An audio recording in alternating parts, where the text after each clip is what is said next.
چلیے اگلی دعا کو دیکھتے ہیں. فاطر السماوات والأرض أنت ولي في الدنيا والآخرة توفني مسلما وألحقني بالصالحين. چلیے لفظی ترجمہ لکھتے ہیں.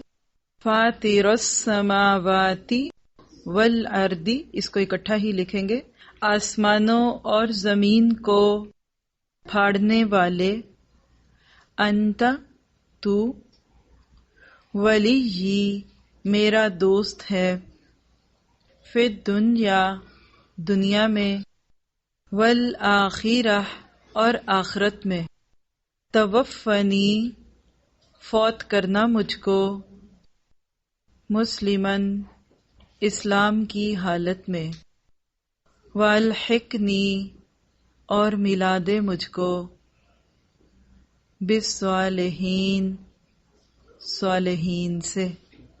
ایک سٹریچ میں دیکھیں گے، آسمانوں اور زمین کو پیدا کرنے والے، تو دنیا اور آخرت میں میرا دوست ہے، مجھے اسلام کی حالت میں موت دینا اور صالحین سے ملا دے. حضرت یوسف علیہ السلام کی مانگی ہوئی دعا ہے جو سورۃ یوسف کے اندر ہمیں ملتی ہے. آیت نمبر 101 کا حصہ ہے. حضرت یوسف علیہ السلام اللہ کے چنے ہوئے نبی تھے. اللہ نے ان کو وہ کچھ بھی دیا جو عام لوگوں کو نہیں دیا، جس کا تذکرہ اسی دعا کے آغاز میں بھی یہ کرتے ہیں کہ رب قد آتیتنی من الملک وعلمتنی من تعویل الاحادیث، کہ اللہ بے شک تو نے مجھے بادشاہی میں سے دیا اور مجھے خوابوں کی تعبیر بتائی. یعنی ایک بچہ بچپن میں ماں کی محبت سے تو محروم تھا ہی، باپ کی محبت سے بھی محروم کر دیا گیا، اور غیروں کے نہیں اپنوں کے حسد کا شکار ہوا اور بھائیوں کے ہاتھوں کنویں میں پہنچ گیا. کل تک وہ بچہ جو باپ کی آنکھوں کا تارا تھا، اللہ نے ان کو ایک خوبصورت خواب بھی دکھایا ہوا تھا، لیکن آج وہی بچہ کنویں کی گہرائیوں میں گرا دیا گیا. ایسے وقت عموماً انسانوں کو اللہ تعالیٰ سے دور کر دیتے ہیں، شکوے اور مایوسیوں کی صورت میں. لیکن وہ لوگ جو اچھے دنوں کی طرح خراب دنوں کو بھی اللہ کی طرف سے ایک نعمت اور ایک تحفہ سمجھے، وہ مایوس نہیں ہوتے. حضرت یوسف بھی انہی لوگوں میں سے تھے. اللہ تعالیٰ نے اس کنویں سے نکال کے عزیز مصر، جو مصر کا وزیر خزانہ تھا، اس کے گھر میں پہنچا دیا. اللہ دنیا میں بھی دیتا ہے. جو اللہ کے فیصلوں کو دل کی خوشی سے قبول کر لیتے ہیں نا، ادھر باپ کی محبت سے جدا ہوئے، ادھر عزیز مصر نے اپنی بیوی کو کہہ دیا کہ دیکھو اس کو بیٹا بنا کے رکھنا. یہ اللہ کے فیصلے ہیں، یہ اللہ کے وعدے ہیں. دنیا میں بھی وہی رشتے مل جاتے ہیں جو چھٹتے ہیں. پھر وہاں سے کچھ ایسے حالات ہوئے کہ وہی چیز جو ان کے لیے ایک نعمت ہو سکتی تھی، وہی آزمائش کا ذریعہ بن گئی، اور وہ ان کا حسن تھا. اور یہاں ایک جملہ نوٹ کر لیجئے کہ جو نعمت ہمیں ملتی ہے نا، اسی پہ آزمائش آتی ہے. اگر آپ کو اللہ نے حسن دیا ہے تو حسن آزمائش ہے کہ آپ اس کو اظہار کتنا کرتے ہیں اور جائز اور ناجائز جگہوں پہ کتنا کھولتے ہیں. کسی کو اگر پتلی کمر مل گئی ہے، جسم اچھا ہے، تو یہ فگر اس کے لیے ایک آزمائش ہے کہ اب اس کو کیسے لہرا لہرا کے دوسروں کو دکھاتے ہیں. علم ملتا ہے نا، تو علم بھی آزمائش ہے. ہر چیز آزمائش ہے. بہت چنے ہوئے لوگ ہوتے ہیں جو ان آزمائشوں میں پورے اترتے ہیں. حضرت یوسف علیہ السلام انہی میں سے تھے. ایک عورت نہیں، کئی عورتوں نے ان کے ساتھ وہ تعلق قائم کرنا چاہا جو نفس کی خواہش پہ مبنی ہوتا ہے، اور حضرت یوسف علیہ السلام کے پاس ایک نہیں 10 سے زیادہ عذر موجود تھے اس دعوت کو قبول کرنے کے. لیکن جن کے دل اللہ تعالیٰ تقوی کے لیے چن لیتا ہے، وہ ایسی دعوتوں میں پھر یہ کہہ کے ملوث نہیں ہو جاتے کہ کیا کریں، اب ماحول ہی ایسا ہے، سارا معاشرہ ہی ایسا ہے، نفس پہ صبر نہیں ہو سکتا، پردیس میں ہے، غیر میں ہے، کون دیکھے گا، کیا ہوتا ہے، خیر ہے، توبہ کر لیں گے. نہیں، انہوں نے کہ اللہ مجھے جیل میں بھیج دے. مجھے یہ آزادی نہیں پسند جس میں چاروں طرف نفس کی ترغیبات ہوں. تو مجھے قید میں کر دے تاکہ میں وہاں تجھے تو یاد کر سکوں. اور اللہ تعالیٰ نے ان کی اس دعا کو قبول کر کے ایک لمبا عرصہ قید میں رکھا، وہی نبوت ملی۔ لیکن اعلی اخلاق اور اعلی کردار کوئی پہاڑ کے نیچے بھی چھپا دیا جائے اس کا کردار، تو وہ بھی اللہ کھول کے رکھتا ہے۔ جیل میں ہی اپنے تقوی اور اپنے محسن ہونے کی وجہ سے معروف ہوئے اور بالآخر ایسے حالات بنے کہ پھر وہ اس جیل سے نکل کر مصر کے وزیر خزانہ بن گئے۔ کیسے عروج و زوال ہے نا ان کی زندگی کے۔ اب وہی بچہ جو کل تک کنویں میں تھا آج مصر کے خزانوں کا مالک بن گیا۔ یقین آتا ہے آپ کو؟ آنا چاہیے۔ صبر اور تقوی کو دل کی خوشی بنا لیں، پھر دیکھیے یہ وعدے پورے ہوں گے۔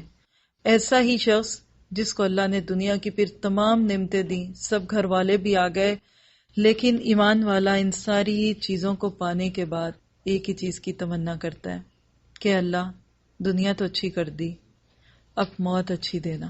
ایسے وقت میں جب موت کی تمنا نہیں بلکہ اچھی موت کی دعا کرتے ہیں تو کہتے ہیں کہ فاطر السماوات والارض، دیکھیے گا آسمان و زمین کے پیدا کرنے والے، کیونکہ ان کی زندگی میں بھی عروج اور زوال تھے نا، کہیں آسمان کی رفتیں تھیں اور کہیں زمین کی پستیاں تھیں۔ اسی صفت کو سامنے لاتے ہیں کہ اللہ تو عروج اور زوال کا مالک ہے، انت ولی جی فی الدنیا والآخرہ، تو دنیا اور آخرت میں میرا دوست ہے۔ دعا کرنے میں پہلے تعلق تو بناؤ، پھر بات کرو۔ یہ کیا ہوا کہ یہ دے دو وہ دے دو وہ دے دو، رابطہ ہی نہیں جڑا ہوا، تار ہی کٹے ہوئے اللہ سے، تو دعائیں کیسے اوپر جائیں؟ کیسے اللہ دعائیں قبول کرے اگر اس کے ساتھ ہمارے تار ہی ٹوٹے ہوئے ہیں؟ حضرت یوسف تار جوڑ رہے ہیں اور پھر کیا کہتے ہیں؟ توفنی مسلمن، زندگی تو اسلام پہ گزار چکا لیکن موت اسلام پہ دینا، یہ وہی چیز ہے بنا لا تزغ قلوبنا بعد اذ ہدیتنا۔ ایک سچا ایمان والا اس کو اس کی تڑپ کم ہوتی ہے کہ میں اس دنیا میں نیکی کتنی کروں، لیکن اس چیز کی تڑپ اس سے کئی گنا زیادہ ہوتی ہے کہ میرا انجام کیا ہوگا، آخر میں کیا کام کر رہا ہوں گا۔ کہا موت اسلام پہ دینا، کیونکہ موت کی سختیاں بھی اتنی سخت ہوتی ہیں کہ بعض دفعہ ایسے وقتوں میں بھی لوگ ایمان سے ہاتھ دھو لیتے ہیں۔ مسلمان مارنا اور والحقنی بالصالحین، صالحین کا ساتھ دینا، نیکوں کا ساتھ دینا، میری قبر نیک لوگوں کے ساتھ بنے، میرا حشر نیک لوگوں کے ساتھ ہو، مجھے جنت میں نیکوں کا ساتھ دے۔ حقیقت یہ ہے کہ نیک لوگوں کا ساتھ اللہ کی نشانیوں میں سے ایک نشانی ہے۔ کچھ لوگ ایسے ہوتے ہیں کہ ان کے پاس بیٹھ کے گناہ کرنے کو دل چاہتا ہے، لیکن کچھ لوگ ایسے ہوتے ہیں کہ جن کے پاس بیٹھ کے خود بخود نیکی کرنے کو دل چاہتا ہے۔ اس لیے ایسی صحبت کی تمنا کرنی چاہیے۔ دل کا تزکیہ کرنا ہے تو اس کے لیے انسان کو کس چیز کی طلب ہے؟ ہماری دعاؤں میں یہ دعا کس طرح شامل ہونی چاہیے؟ اپنی زندگی کے عروج اور زوال کو سامنے رکھ کے تصور میں لائیں پچھلے 20، 25، 50 جو آپ کی عمر ہے اس میں گزرے ہوئے سارے حالات، اور کہیے کہ فاطر السماوات والارض، اے اللہ تو نے میری زندگی میں اچھے دن بھی مجھے دکھائے اور برے بھی دکھائے، لیکن میرا ایمان ہے کیا کہ انت ولی جی فی الدنیا، کہ تیرا یہ معاملہ میرے ساتھ دوستی کا ہی تھا، ناراض ہو کے نہیں تو نے مجھے آزمائشوں میں ڈالا، تو نے تو محبت میں مجھے آزمائش میں ڈالا تھا، اس لیے والآخرہ، اب تو آخرت میں بھی میرا دوست بن جا، مجھے وہ کام کرنے والا بنا کہ میں تیری محبتوں کو پانے کا مستحق بنوں۔ توفنی مسلمن، اے اللہ آج تو جو ٹوٹی پھوٹی نیکیاں ہو ہی رہی ہیں لیکن مجھے موت اسلام کی حالت میں دینا۔ مجھے غم صرف یہ ہے کہ موت کا جو گھونٹ میرے گلے میں اترے وہ اسلام کی حالت میں اترے۔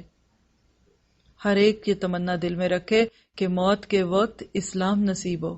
عموماً لوگ یہ دعا کرتے ہیں کہ اللہ موت کے وقت کلمہ نصیب کرنا، ٹھیک ہے اچھی بات ہے۔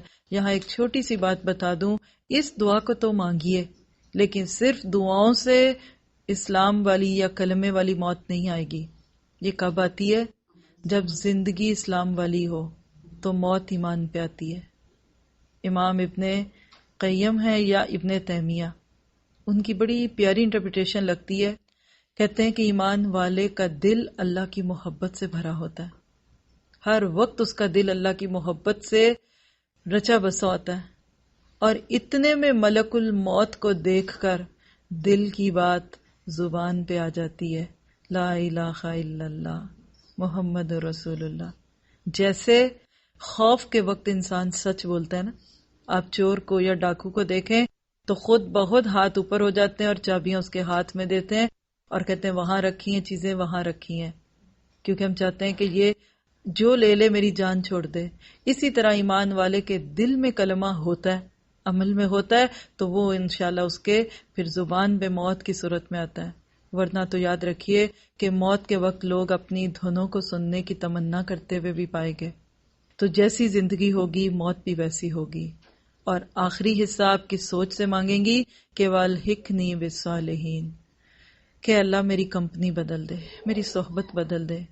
اس وقت آپ اس روم میں بیٹھے ہوئے اپنے آپ کو محسوس کر رہے ہوں گے کہ جب آپ دین کے ساتھیوں کے ساتھ ہیں، اس وقت آپ کے دل کی جو کیفیت ہے، اللہ نہ کرے کسی گناہ کی محفل میں بیٹھے ہوئے لوگوں کے ساتھ بیٹھی ہوئی کیفیت سے بہت مختلف ہوگی۔ تو ہم سب کی اٹموسٹ کوشش ہونی چاہیے کہ دنیا میں نیکوں کا ساتھ لیں، تاکہ پھر ہمیں مرنے کے بعد اللہ تعالیٰ نیکوں کے ساتھ اٹھائے۔ ایک بار پھر سنیے اور اب اپنے لیے مانگیے گا۔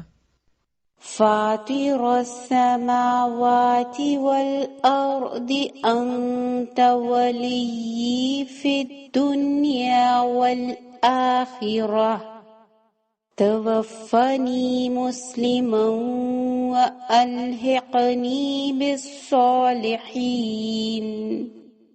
فاطر السماوات والأرض أنت ولي في الدنيا والآخرة توفني مسلما وألحقني بالصالحين